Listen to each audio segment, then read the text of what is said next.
What's up, folks? Adam with 4x4TruckLEDs.com. We have our 2018 Raptor in the shop today, and I want to show you these alternative off-road pillar mounts.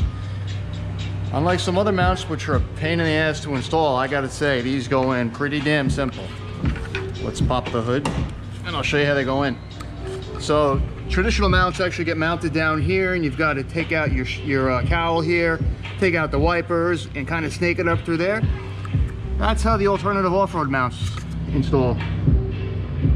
You loosen those two bolts. You don't have to remove them, just loosen them. You slide the bracket in, tighten them back up, good to go. The mounts do move with the hood, so if you do have some big lights, like the LP6s, they may not clear, but you know what? Looking at this, you got a lot of room there.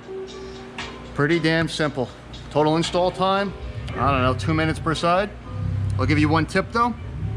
Loosen the first one, get your mount in here, and then tighten it.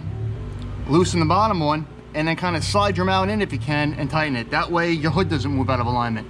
Because what happens with these Raptor hoods, they're so damn heavy that as soon as you loosen up both bolts, that hood's gonna slide down and you're gonna be out of alignment. And you're gonna have to do a lot of back and forth to align that back up. So quick tip for you. So that's pretty much it. We're gonna put some Squadron Pros on here from Baja Designs. We're gonna do a spot pattern, because we do have some lights going in the front here, some LP9 driving combos. We got a winch going down there. We have our Squadron Pros and our S2 mounts here.